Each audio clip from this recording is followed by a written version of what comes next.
போதாது. இந்த கரங்களை தட்டி உயர்த்ததை போதவே போதாது. கர்த்தருடைய சமூகத்துல சிங்காசத்துல வீட்டிருக்கிறது கேட்கணும். ஹல்லேலூயா. துதிக்க பார்க்கலாம். உங்கள் வாய்களை விரிவாக திறந்து துதிக்க. ஹல்லேலூயா. இந்த பாட்டு நம்ம பாடினோம். உங்க உள்ளத்தின் ஆழத்துல இருந்து ஒரு வார்த்தை தொட்டுச்சாங்க. ஹல்லேலூயா. எனக்கு எல்லா வார்த்தையும் ஒரு என்னோட வாழ்க்கையை மீட்டெடுத்ததா இருக்குது. ஹல்லேலூயா. அவருக்கு நன்றி சொல்லினே இருக்கணும். நன்றி சொல்லி துதிச்சுட்டே இருக்கணும். ஹல்லேலூயா. எப்படிப்பட்ட உங்களை அவர் ரத்தத்தினால கழுவி மீட்டெடுத்தார். நினைச்சு பாருங்க, நீங்க எப்படிப்பட்டவளா இருங்க, நான் எப்படிப்பட்டவளா இருந்தேன், நீங்க எப்படிப்பட்டவளா இருந்தீங்க. ஆனா உங்களுக்காகவும் எனக்காகவும் கர்த்தர் ரத்தத்தை சிந்தி நம்ம மீட்டெடுத்திருக்கிறார். ஹல்லேலூயா. யார மனுஷன் கொடுக்க முடியுமா? உங்களுக்காக ஒரு சொட்டு ரத்தத்தை மனுஷன் கொடுக்க முடியுமா? கொடுக்கவே முடியாது. ஆனா என் தேவன் உங்களுக்காகவும் எனக்காகவும் கர்த்தர் ஒரு பரிசுத்தமான ரத்தத்தை சிலுவையில மரணப்படுற கடைசி சொட்டு ரத்தம் வரைக்கும் உங்களுக்காகவும் எனக்காகவும் கர்த்தர் சிந்திருக்கிறார். அவரை நமக்காக உயிரை கொடுத்திருக்கிறார். ஹல்லேலூயா. ஜீவனையே கொடுத்திருக்கிறார். அந்த அன்பை நினைச்சீங்கன்னா உங்க வாய் சும்மா இருக்கவே இருக்காது. அவரு துதிச்சுட்டே இருக்கும்.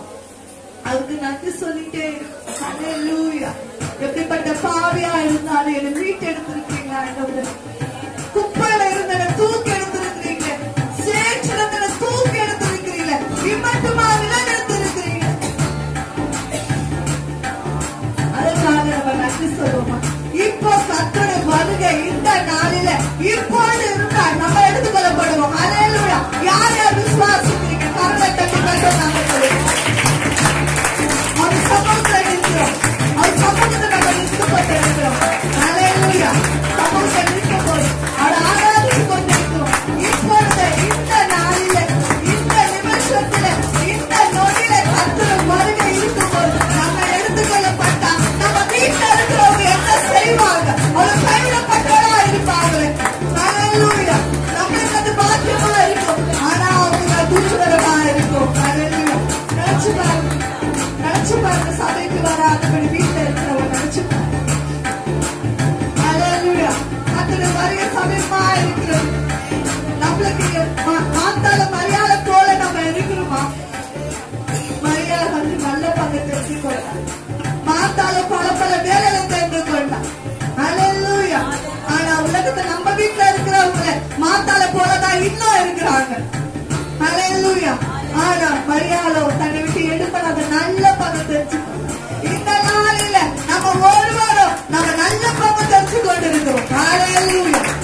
துதிங்க துதிங்க. உங்க வாயை விரிவாய் திறந்து துதிங்க.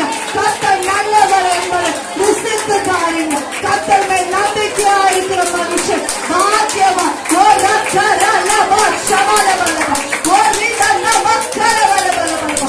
ஹalleluya ஹalleluya. துதித்தலே இன்பமாய் இருக்கிறது. துதித்தலே இன்பமாய் இருக்கிறது. யாருக்கு அந்த இன்பம் வேணும்? இப்பொழுது துதிங்க, இப்பொழுது துதிங்க. கர்த்தர் இறங்கி வந்து ஆவியானவர், பரிசுத்த ஆவியானவர் நம் மத்தியில் இறங்கி வந்து கிரியை நடப்பிப்பார். உங்களுக்கு ஒவ்வொரு மீது பரிசுத்த ஆவியானவர் மேலே அசைவாரும். ஹalleluya. உங்கள் நடுவில் உலாவிக் கொண்டிருக்கிறார். ஹalleluya. யார் யாருக்கு ஆவியானவர் பெற்றுக்கொள்ளாத இந்த நாளை பெற்றுக்கொள்ளுங்க.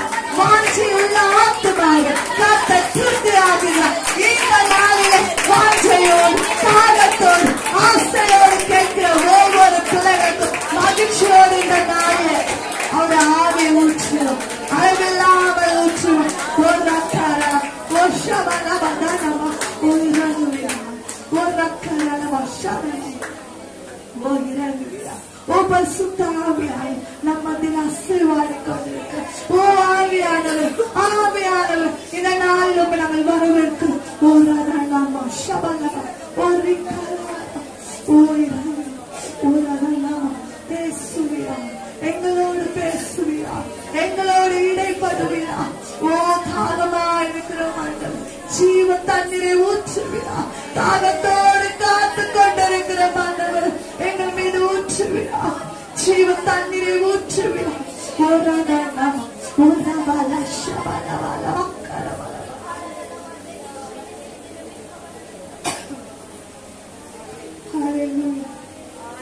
கொஞ்ச நேரம் ஆவியானவருக்கு இடம் கொடுக்கலாம்.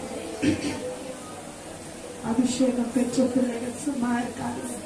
உங்க வாயிலத்தில் அக்கினி அபிஷேகம் இந்த நாளில் நாங்கள் ஒவ்வொரு மீது இறங்க போகிறோம். ஓ பற்றி எரிய போகிறது. அன்று மேல் வீட்டில அப்போஸ்தலர் 120 பேர் ஜெபித்த போது அந்த இடம் ஒரு அசைவை உண்டாக்கி, இந்த நாளிலும் நம்ம இந்த மேல் வீட்டில் மீது ஜெபிக்கும் இந்த இடமும் ஒரு அசைக்கப்படும். ஓ ரபலா ஷபலபா ஓ ரிதலபலா கரபலபலபா ஓ ரிதலபலபலக ஓ ரிவாத. இது மௌனமா இருக்கிற காலம் கிடையாது. உங்க வாயை காதில் வைக்கிற காலம் கிடையாது.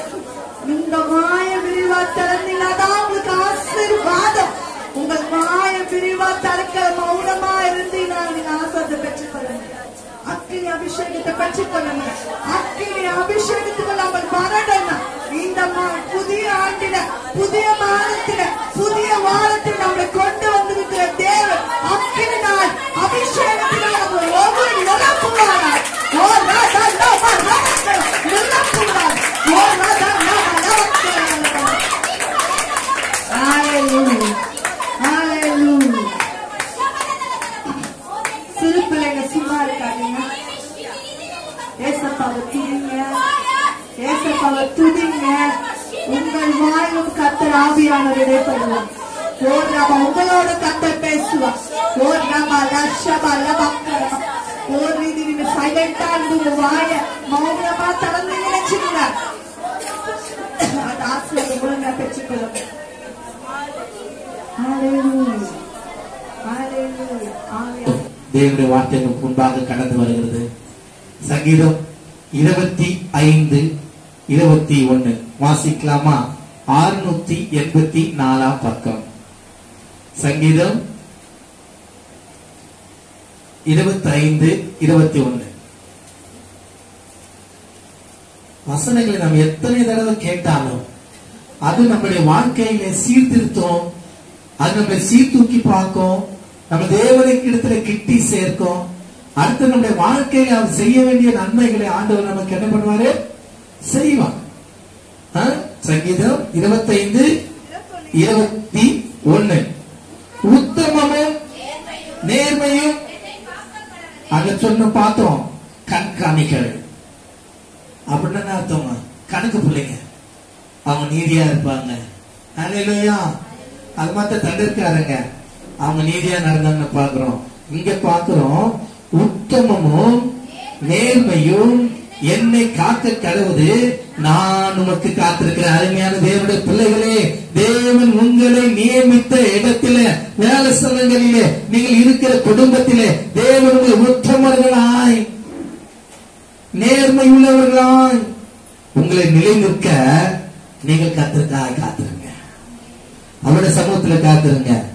ஏன் அவர் இதை சொல்றாரு அங்க பார்க்கும் பொழுது 19ஆம் வசனத்துல, என் சத்துருக்களை பாரும், அவர்கள் பெருகி இருந்து உக்கிர பகையா என்னை. ஹல்லேலூயா. இந்த வருஷத்தின் முதல் வாரத்தில் அவருடைய வார்த்தை வருது. உங்களுக்கு எதிராக ஒரு சத்துருக்களை பார்த்து என்ன பண்ணாதீங்க, பயப்படாதீங்க. ஆனா இவர் சொல்றாரு, என் சத்துருக்களை பாரும், அவர்கள் பெருகி இருந்து உக்கிர பகையா என்னை பகைக்கிறார்கள். என் ஆத்துமாவை காப்பாற்றி என்னை விடுவியும், நான் வெட்கப்பட்டு போகாதபடி செய்யும். உன்னை நம்பி இருக்கிறேன், உத்தமும் நேர்மையும் என்னை காக்க கடவுளே, நான் உமக்கு காத்திருக்கிறேன். நல்ல கரங்கத்தை காத்திருக்கிற பிள்ளைகளை அவர் ஒரு நாள் வெட்கப்படுத்த மாட்டார். சத்துருக்கள் கையில ஒப்புவாருக மாட்டார். ஹல்லேலூயா. நீ இருக்கிற ஸ்தானத்துல தேவன் உன்னை உத்தமவர்களாய் நேர்மை உள்ளவர்களாய் தேவன் மாற்றணும். ஹல்லேலூயா. அவருக்கு முன்பாக நீங்கள் சாட்சியா இருக்கும் பொழுது சத்துடைய கிரியைகளை ஒரு நாள் உங்களை தொடவே தொடாது. ஹல்லேலூயா. அவங்க அந்த வார்த்தையில நம்ம பார்க்கும் பொழுது யாராவது எரிச்சலா வந்தாங்களோ அவங்கள அவன் பாதுபடியில வர பண்ணுறது. ஹல்லேலூயா. அதே சேர்த்து நம்ம பார்க்கும் பொழுது உன்னை ஒடுக்கினவர்கள், அந்த வசனத்தை எடுத்து வாசிக்கலாமா சீக்கிரம்? ஏசியா தரிசன புஸ்தகம் 60:14, உன்னை ஒடுக்கிறவர்களின் பிள்ளைகளும் குனிந்து உன்னிடத்தில் வந்து உன்னை அசட்ட பண்ணின யாவரும் உன் காலடியில் பணிந்து. யாரு உன்னை அசட்ட பண்ணாங்க, யார் உன்னை நெருக்கிறாங்க, அவங்களா என்ன பண்ணுவாங்கன்னா உன் காலடியில வந்து பணிந்து உன்னை கர்த்தருடைய நகரம் என்றும் இஸ்ரவேலுடைய பரிசுத்த ஸ்ரீயோன் என்றும் சொல்வார்கள். நீ வெட்கப்படுவதில்லை, உன் தேவன் உன் நினைவாக இருக்கிறான். உன்னை ஒருபோதும் சத்துக்கள் கைக்கு உன்னை என்ன பண்ண மாட்டாரு, ஒப்பு கொடுக்கவே மாட்டார். ஹல்லேலூயா. அது மாத்திரமல்ல, அதிலே 26ஆம் அதிகாரத்தில் 19 படிச்சல அடுத்த காரியத்தை பார்க்கும் பொழுது எடுத்து வாசிங்க. 8ஆம் வசனம் 25:8. கர்த்தர் இதுதாங்க வேணும். கர்த்தர் நல்லவரும் உத்தமருமாய் இருக்கிறார், ஆகையால் அவர் பாவிகளுக்கு வழியை தெரிவிக்கிறார். ஒரு நாள் அவனு கூட என்ன பண்ணல, அவரு தள்ளி போடவே இல்லைங்க. சங்கீதம் 25:8. அவர் பாவிகளை கூட என்ன பண்ணல, தள்ளி போடல. நல்ல கவனிங்க, கர்த்தர் நல்லவரும் உத்தமருமாயிருக்கிறார். அவரை நம்புகிறவர்கள அவர் கைவிட்டுருவாரா? உங்களும் அந்த உத்தமமான வழியில அவங்க நடத்த அவர் வல்லவராயிருக்கிறார். அதை நம்ம எடுத்து வாசிக்கலாமா? 33ஆம் அதிகாரம் 4ஆம் வசனம் சீக்கிரம். 33:4. கர்த்தருடைய வார்த்தை உத்தமமோ அவருடைய செய்கையெல்லாம். அப்ப ஏற்கனவே நம்ம படிச்சுட்டோம், அவர் நல்லவர், அவருடைய என்ன பண்றது உத்தமரமா இருக்கிறார் என்று படிச்சோம். இங்க சொல்லப்படுறது கர்த்தருடைய வார்த்தை உத்தமமோ அவருடைய செய்கையெல்லாம். அப்போ கர்த்தரை நம்ம உத்தமமான நேசித்தாலும் அவருடைய வார்த்தை நம்மளை உத்தமமான வழியில நடத்தும். அதனால்தான் தாவீது சொல்றாரு, நான் உத்தமமான வழியிலே நேர்மையாய் நடக்க ஆண்டவரே நீங்க எனக்கு என்ன பண்ணீங்க, உதவி செய்யுங்க. உத்தமும் நேர்மையும் என்னை காக்க கடவுது, நான் உமக்கு காத்திருக்கிறேன். என் தேவனை உத்தமமாய் நடத்துவான், நேர்மையா நடத்துவான். அவர் நல்லவர், அவர் உத்தமராய் இருக்கிறார், அவர் பாவிகளுக்கே வழிகாட்டுகிறார். அவருடைய வசனம் என்னை உத்தமமான வழியில நடத்தும். அல்லேலூயா. இந்த வார்த்தையை மாத்திரம்தான் நாம் தியானிக்கணும். ஒரு நாள் நம்மளை சத்துருக்களின் கையில ஒப்பு கொடுத்து அவர் வேடிக்கை பார்க்க மாட்டார். அல்லேலூயா. நம்ம செய்யணும், ஆண்டவரே கடந்த வருஷம் எனக்கு தெரியாது, ஆனா இந்த வருஷத்துல இருந்து நான் உத்தமமா உண்மை பின்பற்றுவேன் ஆண்டவரே, நான் நேர்மையா நடப்பேன் ஆண்டவரே. அவரோடு சொல்றாரு, நான் போகும் வழியா ஒரு அறிவா அவர் என்னை சோதித்து பின் நான் பொண்ணாக எனக்குமே அவர் அடிச்சு உடனே நான் பின்பற்றுகிறபடினாலே. அல்லேலூயா. அவர் நல்லவர், அவர் உத்தமராக இருக்கிறார். அது மாத்திரமல்ல, கர்த்தருடைய வசனம் உத்தமமோ அப்படியே இருக்கு. அவருடைய செய்திகள்லாம் சத்தியமா இருக்கு. அவர் உண்மையுள்ள தேவன், ஒரு சத்தியத்தில் நடத்துவா. அல்லேலூயா. அது மாத்திரமல்ல, தொடர்ந்து நாம் வாசிக்கும் பொழுது அதே 26ஆம் அதிகாரம் 1-12 வசனங்களை வாசிங்களேன். அப்படியே நம்ம அந்த வழியில நடத்த தேவ நம்முடைய ஆத்துமாவை அதுக்குள்ள என்ன பண்ணாரு, அந்த வார்த்தைக்குள்ள கடந்து போக பண்ணுவார். கர்த்தாவே என்னை நியாயம் விசாரியும், நான் என் உத்தமத்திலே நடக்கிறேன், நான் கர்த்தரை நம்பி இருக்கிறேன், ஆகையால் நான் தள்ளாடுவேன். இப்ப சொல்லுங்க, நான் தள்ளாடுவதில்லை, நான் உத்தமமா நடக்கிறேன். அல்லேலூயா. அப்ப நான் தள்ளாட மாட்டேன். அடுத்தது, கர்த்தாவே என்னை பரீட்சித்து, எப்படி அந்த யோபு சொன்னாரோ அதே வார்த்தை இங்க சொல்றாரு பாருங்க. கர்த்தாவே என்னை பரீட்சித்து என்னை சோதித்து பாரும், என் உள்ளந்திரைகளும் என் இருதயத்தையும் புடமிட்டு பாரும். உம்முடைய கிருபை என் கண்களுக்கு முன்பாக இருக்கிறது, உம்முடைய சத்தியத்திலே நடந்து கொள்ளுகிறேன். அல்லேலூயா, அல்லேலூயா. அடுத்தது பாருங்க, என்ன சத்தியம் சொல்லுது? பாவிகளுடைய வழியில் இல்லாமலும் பரியாசக்காரர் உட்காரும் இடத்தில் உட்காராமலும் அப்படி சொல்லப்பட்டிருக்கு. இங்க சொல்றாரு, நான் வீரரோட உட்கார இல்லை, வஞ்சகத்தில் நான்.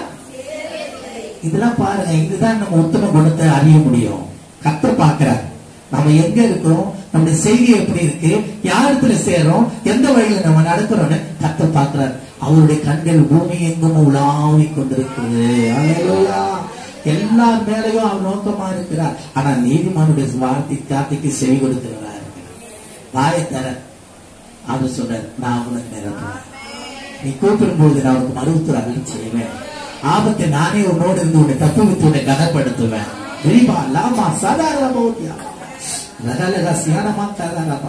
இதுதாங்க நான் வீரனோடு உட்காரவில்லை, வஞ்சகத்துல நான் சேருவதும் இல்லை, பொல்லாதவரின் கூட்டத்தை அதுமார்களோட. கர்த்தாவே நான் துதியின் சத்தத்தை தொனிக்க பண்ணி உங்களுடைய அதிசயங்கள் எல்லாம் இருப்பதற்காக நான் குற்றமில்லாமலே என் கைகளை கழுவி உங்களுடைய பீடத்தை சுற்றி வரமாட்டவர. நல்ல கரந்தட்டி என் கைகள்ல ஒரு குற்றமா இல்லப்பா, நான் உத்தமா நடக்கிறேன், உமாக்களை பின்பற்றல, அது பரியாச கருத்துல இல்ல, நான் யாரும் சேர மாட்டேன். உமக்கும் எனக்கும் தாண்ட உறவு. இந்த உறவுல நான் நடக்கிறப்போ நான் ஒரு நாளும் தள்ளாடுவதில்லை, கைவிடப்படுவதில்லை, நான் வெட்கப்பட்டு போவதில்லை. எல்லாவற்றையும் நீங்க பாக்குறீங்களப்பா, நான் உங்க நம்பி இருக்கிற ஆண்டவரை என்ன நீங்க நடத்துங்க. அல்லேலூயா. அங்க பாருங்க, நான் குற்றமில்லாமலே என் கைகளை கழுவி உங்களுடைய பீடத்தை. பரிசுத்தம் இல்லாம உள்ள வர முடியாது. அசுத்தன் அதனிடத்திலே பிரவேசிப்பதில் என்று சீயோனை குறித்து சொல்லப்பட்டிருக்கிறது. அல்லேலூயா. அப்ப பாருங்க, அவருடைய பீடத்தை சுற்றி வருவதாய் காணப்பட வேண்டும். கர்த்தாவே உம்முடைய ஆலயமாகிய வாசஸ்தலத்தையும் உமது மகிமைப்படுத்திய ஸ்தானத்தையும் வாங்கிக்கிற. எப்படி வாங்கியா? மானானது நீரோடு வாஞ்சித்து கதறு போல என் தேவனே என் ஆத்துமாவை வாஞ்சித்து எப்போது விடியும் என்று விடிய காலத்துக்கு காத்திருக்கிற ஜாமக்காரனை பார்க்கிறோம் அதிகமா என் ஆத்துமா தாகமா இருக்கிறார். அல்லேலூயா. கர்த்தருடைய வாஞ்சையெல்லாம் நிறைவேற்றுவாருங்க. ஆண்டவர் அவருடைய சமூகத்துல நீங்க வந்திருக்கிறீங்க, காத்திருக்கிறீங்க, நம்புறீங்க. அவர் நல்லவரா இருக்கிறாரு, உத்தமரா இருக்கிறாரு, அவருடைய வார்த்தை உத்தம, அவர் சத்தியத்தை உங்களுக்குள்ள வெளிப்படுத்துவாரு. நீங்க அந்த சத்தியத்துல நடக்கும் போது சத்துரு தொட முடியாது, நீங்க கைவிடப்பட மாட்டீங்க, நீங்க தள்ளி போக மாட்டீங்க. அல்லேலூயா. பார்த்து ஒடுக்கினவர், உங்க இடத்துல சேராதவர், அவங்களாம் உன்னை பார்த்து ஆச்சரியப்படுற இடத்துல ஆண்டவர்களை நிறுத்துவார். அல்லேலூயா. அது பாருங்க, என் ஆத்துமாவை பாவிகளோடும் என் ஜீவனை ரத்த பிரியரோடு மாறிக்கொள்ளாதையும் அவர்கள் கைகளிலே ஆனா அங்க சொல்றாரு, என்ன சொல்றாரு, உம்முடைய என் குற்றமில்லாமல் என் கைகளை கழுவி சொல்றாரு. ஹல்லேலூயா. இங்க யாரு சொல்றாரு, நானும் அது சொல்றாரு, அவர்கள் கைகளில, யாருடைய கையில, பாவிகளுடைய வாழை கையில, துன்மார்க்குடைய கைகளில, அவருடைய வலது கையில என்ன இருக்கான், அவர் கைகளில தீவினை இருக்கிறது. அவர் வலது பாரதத்திலே பரிதானங்கள் நிறைந்திருக்காரு. பரிதானங்கள் என்ன அர்த்தம், லஞ்சம். ஹல்லேலூயா. நான் அப்படி இல்லை ஆண்டவரே, நம்மை தேவனுக்கு முன்பாக நிறுத்தணும். நானும் என் உத்தமத்திலே நடப்பேன், என்னை மீட்டுக் கொண்டு என் மேல் இரக்கமாயிரும். நான் கால் செம்மையான இடத்திலே நிற்கிறது. சபைகளிலே நான் கர்த்தரை துதிப்பேன். நல்ல கரந்தடி, நல்ல கரந்தடி. ரீமா லாமா ராமா ரீமா சகலமா தியனமா சகலமா சகலமா. 1000 நாட்களை பார்க்கலும் உடைய பிரகாரங்களில் செல்லும் வேணா அது நல்லது என்பதுதான் நீங்கள் அறிந்து இப்போ அவனுடைய சமூகத்தில் வந்திருக்கிறீங்க. ஹல்லேலூயா. உங்களை வெட்கப்படுத்த மாட்டார், உங்களை உயர்த்துவார், உங்களை கைவிட மாட்டாரு. நீங்க தள்ளப்பட்டு போவதில்லை. 41ஆம் அதிகாரம் 12ஆம் வசனத்தை வாசிக்கலாம். நீர் என் உத்தமத்திலே என்னை தாங்கி என்றென்றைக்கும் உங்களுடைய சமூகத்தில் என்னை நிலை நிறுத்துவே. ஹல்லேலூயா. பாவி ஒரு நாளும் அவருடைய சமூகத்தில் நிலை நிற்க முடியாது, முன்னாக்க நிலை முடியாது, அசுத்தம் உள்ள இருக்க முடியாது. ஆனால் நாம் தேவனுடைய சமூகத்தை நாம் ஆடும்போது அவர் நல்லவர் என்பதையும் உத்தமராக இருக்கிறார் என்பதையும் அவருடைய வார்த்தை உத்தமமா இருக்கிறது, சத்தியமா இருக்கிறது என்று நான் நம்பி அவருடைய சமூகத்தில் காத்திருக்கும் போது அவர் என்ன பண்ணுவாரா, அவருடைய சமூகத்தில் நம்மளை நிலைநிற்க செய்வாரா. ஹல்லேலூயா. அவருடைய ஆலயத்தில் பச்சையான ஒளிவு மர கண்டுகளை போல் நாம் காணப்படுவோம். ஹல்லேலூயா. நீங்க தள்ளிப்பட போவ இல்ல. எடுத்து வாசிக்கலாமா? அதே 37ஆம் அதிகாரம் 18ஆம் வசனம். 37:18. உத்தமர்களின் நாட்களை யாரும் என்ன பண்ண முடியாது, புரிந்து கொள்ள முடியாதுங்க. அதான் தாவீது சொல்லுவாரு, பாதி வயதிலே என்ன பண்ணாதீங்க. இதை குறித்து சாட்சி நான் உங்களுக்கு சொல்லி இருக்கிறேன். பாதி வயதிலே என்னை எடுத்துக்கொள்ளாதீங்க. பாருங்க, தொடர்ந்து 37-40 வசனம். அதே 37ஆம் அதிகாரம். நீ உத்தமனை நோக்கி செம்மையானவனை பார்த்து அந்த மனுஷனுடைய முடிவு, அந்த மனுஷனுடைய முடிவு அங்க கலக்கம் இருக்காதுங்க, அங்க சந்தோஷம் இருக்கும், அங்க மகிழ்ச்சி இருக்கும். ஆண்டு சொல்றாரு, உன்னை தலைமுறை தலைமுறையாகவும் மகிழ்ச்சியாக இருப்பேன் என்று சொல்றார். அப்போ மகிழ்ச்சி இருக்கிற இடத்துல ஆட்டோமேட்டிக்கா சமாதானம் இன்க்ளூட் ஆயிடும். சமாதானம் இல்லாம மகிழ்ச்சியா இருக்கவே முடியாது. கர்த்தர் அப்படியே வார்த்தை உங்களுக்குள்ள இருக்கிறாரு, பேலன்ஸ் செய்ய வைக்கிறார். நீ உத்தமனை நோக்கி செம்மையானவனை பார்த்து அந்த மனுஷனுடைய முடிவு அக்கிரமக்காரர் ஏகமாய் அழிக்கப்படுவார்கள். அனுப்புண்டு போவதே துன்மார்க்கரின் முடிவு. நீதிமான்களுடைய ரட்சிப்பு கர்த்தரால் வரும். இக்கட்ட காலத்தில் அவரே அவர்கள் அடைக்கலம். கர்த்தர் அவர்களுக்கு உதவி செய்து அவர்கள் விடுவிப்பார். அவர்கள் அவரை நம்பியிருக்கிறபடியான், அவர்கள் நம்பியிருக்கிறபடியான் அவர்களை துன்மார்க்குடைய கைக்கு தப்புவித்து ரட்சிப்பார். நல்ல கரண்டத்தை, நல்ல கரண்டத்தை, நல்ல கரண்டத்தை. இதுதான் அந்த தாவீது சொல்றார். உத்தமும் நேர்மையும் என்னை காக்க கடவுது, நான் உமக்கு காத்திருக்கிறேன். என் சத்துருக்களை பாரு, அவர்கள் பெருகி உட்கிறபடியானே பகைக்கிறார்கள். என் ஆத்துமாவை காப்பாற்றி என்னை விடுவியும், நான் வெட்கப்பட்டு போகாதபடி செய்யும். உண்மை நம்பியிருக்கிறேன். இங்கே சொல்றாரு, அவர்கள் அவரை நம்பியிருக்கபடியா அவர்களை துன்மார்க்குடைய கைக்கு தப்புவித்து ரட்சிப்பார். அவரை வெட்கப்படுத்த மாட்டார். அது மாத்திரமல்ல, அவருடைய சந்ததி என்றென்றைக்கு சுதந்திரம் எப்போதும் இருக்கும். அதுக்கு முடிவே இல்லை. அதே வசனங்களை நாம் வாசிக்கும் பொழுது நீதிமொழிகள் 27 780 பக்கம் சீக்கிரம் நான் படிக்கிறேன். நீதிமான் தன் உத்தமத்திலே நடக்கிறான், அவனுக்கு பிறகு அவன் பிள்ளைகளும் பாக்கியவன்களா இருக்கிறீர்கள். நீ பாக்கியவனா இருந்தா உன்னுடைய பிள்ளைகளும் நீ உத்தமனா நடந்தா உன் பிள்ளைகளும் உனக்கு முன் பின்னமாக அவங்க பாக்கியவாங்க இருப்பாங்க. அந்த பிள்ளைகளை குறித்த கவலை உனக்கு வேறதில்லை. ஹல்லேலூயா. ஆண்டவர் வெட்கப்படுத்துக்கு இங்க அழைத்து வரல, உங்களை உற்சாகப்படுத்துறா. பிள்ளைகள் பிள்ளைகள் பிள்ளைங்க தான் வருது, என்ன தெரியல. ஆண்டவர் சகோதரி சொன்ன மாதிரி தலைமுறை தலைமுறையா மகிழ்ச்சியாக ஆண்டவர் உங்களை வைப்பார். நீங்க உத்தமத்தில் நடங்க, நேர்மையா நடங்க, உங்க சந்ததி ஆஸ்வதிக்கப்படும், சந்ததி சந்ததி ஆஸ்வதிக்கப்படும். அப்படிப்பட்ட ஆவி ஆண்டவர் உங்க மேல ஊற்றுவாரு. நீங்க பாதி வயதில் எடுத்துக்கொள்ளப்பட மாட்டீங்க. தேவனுக்கு மாலை வயதை கூட்டி படுப்பாரு. ஐயோ, இந்த வசனம் வந்து பாருங்க, மடிச்சு கூட படிச்சிடலாமா? யோபு கடைசி வசனம், யோபு 34. ரீமா ஷனக நகூசியா நகத்தர போதியாலமா. ஹல்லேலூயா. இந்த வசனத்துல நான் பார்க்கலாமா? அங்க பாருங்க,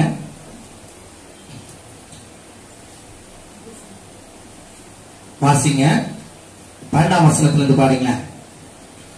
யோபு 42:12 இருந்து சீக்கிரம் வாசிங்க.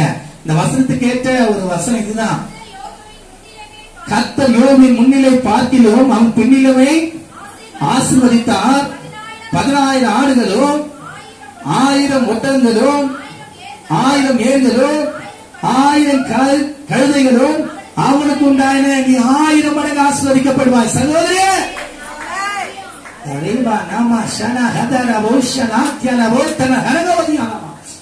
24 இழந்து போனதை பத்தி கவலைப்படுறியா? ஆண்டவர் உனக்கு எல்லாத்தையும் திருப்பி தர போறாரு, திருப்பி தர போறாரு. நீ ஆசீர்வாதமா இருக்க. ஹல்லேலூயா. அப்ப பாருங்க, முன்னிலைமை காட்டிலும் பின்னிலைமை ஆசீர்வதிச்சான். எல்லாம் 1000 தாங்க. 7 குமாரர்கள் 3 குமார்த்திமாருக்கு பிறந்தார்கள். மூத்த மகளுக்கு எண்ணிமால் என்றும், 2ஆம் மகளுக்கு கெட்சின் என்றும், 3ஆம் மகளுக்கு கேரனிஸ் என்று பெயரிட்டான். கேரனாப்புக்கு என்று பெயரிட்டான். தேசத்தில் எங்கும் யோபின் குமார்த்திகளை போல சௌந்தரியமான பெண்கள் காணப்படவில்லை. உன் பிள்ளைகள் அழகாயிருப்பார்கள். அவர்களை பற்றி கவலைப்படாதீங்க. அவங்களுக்குள்ள எந்த ஊனம் வராது, எந்த கசப்பும் வராது. நீங்க ஆஸ்வதிக்கப்பட்டிருங்க. ஹல்லேலூயா. அது மாத்திரமல்ல, அங்க பாருங்க, தேசத்தில் எங்கும் யோபின் குமார்த்திகளை போல சௌந்தரியமான பெண்கள் காணப்படவும் இல்லை. அவர்கள் தகப்பன் தங்கள் சகோதரன் நடுவில் அவர்களுக்கு சுதந்திரம் கொடுத்தான். இதற்கு பின்பு, இதுதாங்க மெயினான, இதற்கு பின்பு யோபு 140 வருஷம் உயிரோடு இருந்து 4 தலைமுறையாக தன் பிள்ளைகளையும் தன் பிள்ளைகளுடைய பிள்ளைகளையும் கண்டான். யோபு நெடுநாளாயிருந்து பூர்ண வயதுள்ளவனாய் மரித்தார். நல்ல கரந்தட்டி, நல்ல கரந்தட்டி. ஹல்லேலூயா. இப்ப யோபு 1ஆம் அதிகாரத்தில் நாம் பார்க்கும்போது 1ஆம் வசனம், ஓர் தேசத்திலே யோபு என்னும் பெயர் கொண்ட ஒரு மனுஷன் இருந்தான். அந்த மனுஷன் உத்தமனும் சன்மார்க்கனும் தேவனுக்கு பயந்து பொல்லாப்புக்கு உள்ளவனுமாயிருந்தான். உத்தமனுடைய சந்ததி ஆஸ்வதிக்கப்படும். அவன் ஆஸ்வதிக்கப்படுவான். அவன் தலைமுறையா அவன் தன் பிள்ளைகளுடைய ஆசிரத்தை காண்பான். அவன் பூரண, அதான் சொல்லுங்க, உத்தமர்களின் முடிவு எப்படியா இருக்குமா? சமாதானம். ஹல்லேலூயா. கர்த்தர் அப்படியா நேரம் வேற இல்லை, நான் முடிக்கிறேன். கர்த்தர் அப்படியா உங்களையும் உங்கள் பிள்ளைகளையும் ஆசீர்வதிப்பா. நீங்க தேவனுடைய பார்வையில செய்ய வேண்டிய ஒரே ஒரு காரியம், அது உத்தமம் என்ன? உத்தமமும் நேர்மையும் காக்க கடவுளே. என் துன்மார்க்கன் கைக்கு என்னை ஒப்புக்கூடாதையோ, சத்துருக்களின் கைக்கு என்னை ஒப்புக்கூடாதையோ. நீ நல்லவரப்பா, நீ உத்தமரப்பா. உங்களுடைய சக்தி, நீ உத்தமமான காரியங்களை செய்கிற உங்க சத்தியமா இருக்கிறது. உங்களுடைய வார்த்தைகள் எல்லாம் உத்தமமும் சத்தியமா இருக்கிறது. அதை நான் நம்பி இருக்கிறேன். ஆண்டவரே, நம்ம ஒரு நாளும் ஆண்டவரே வெட்கப்பட்டு போகக்கூடாது, நான் தள்ளாடக்கூடாது. எனவே தன்னோக்கி பாருங்க ஆண்டவரே. உத்தமர்களின் நாட்களை கர்த்தர் அறிந்திருக்கிறார். அவனுடைய முடிவு சமாதானம். கர்த்தர் அப்படியா நம்ம நிலைநிறுத்த போகிறார். ஹல்லேலூயா. அப்படியே கண்ணை மூடுவோமா, கண்ணை மூடுவோமா. ஏதும் இல்லை என்ற கவலை இல்லை, துணையாளர் என்னை விட்டு விலகவில்லை. சொல்லுமா, ஏதும் இல்லை என்ற கவலை இல்லை. துணையாரர் என்னை விட்டு விலகவில்லை. சொன்னதை செய்திடும் கர்த்தரவர், சொன்னதை செய்திடும் தகப்பனவர்.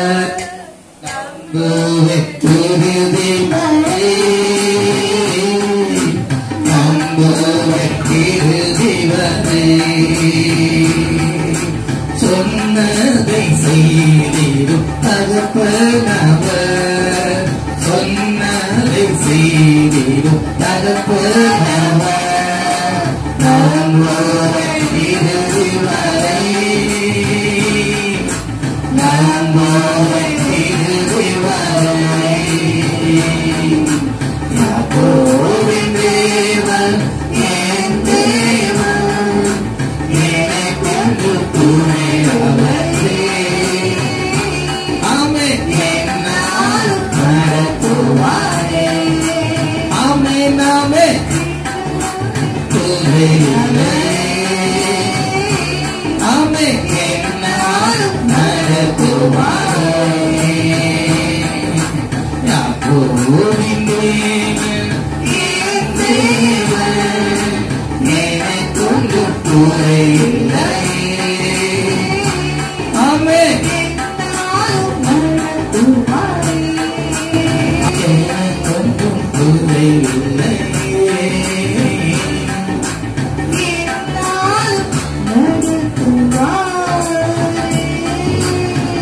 நல்ல கருத்துக்கான ஹல்லேலூயா, ஹல்லேலூயா. ஆண்டவரே, என் உத்தமமும் நேர்மையும் என்னை காக்க கடவுளே. நான் உமக்கு காத்திருக்கிறேன்.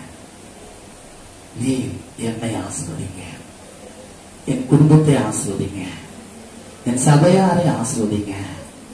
அப்படியா நான் உத்தமமா நடக்கத்தக்கதா அதுவே உடைய சத்தியம் எனக்கு போதுமானதா இருக்கட்டும் ஆண்டவரே. நீர் உத்தமராக இருக்கிறீர் ஆண்டவரே. நாங்கள் உண்மை நம்பி இருக்கிறோம் ஆண்டவரே. அப்படியா நீர் எங்களை நடத்துங்க. நாங்கள் போடுகிற காரியங்கள் ஆண்டவர் எல்லாவற்றையும் எங்களுக்கு வாய்க்க செய்ய வைக்கப்படக்கூடாது. சகலத்தையும் நன்மைக்குமான காரியங்களை செய்து உங்களுடைய நாமத்தில் மகிமைப்படுத்திக் கொள்ளும். தலைமுறை தலைமுறையா மகிழ்ச்சியாக வைப்பேன் என்று சொன்னீங்கள. ஒரு தலைமுறை தலைமுறை மகிழ்ச்சியாக வைப்பேன் சொன்னீங்கள. தலைமுறை தலைமுறையை நாங்கள் காண எங்களுக்கு கிருபை செய்யும். இது நிமித்தம் நாம மகிமைப்படட்டும். இயேசு கிறிஸ்துவின் நாமத்தில் பிதாவே, ஆமென். நான் கர்த்தர் அப்படியே நம்ம நடத்த போகிற நல்ல கருத்தை ஹல்லேலூயா.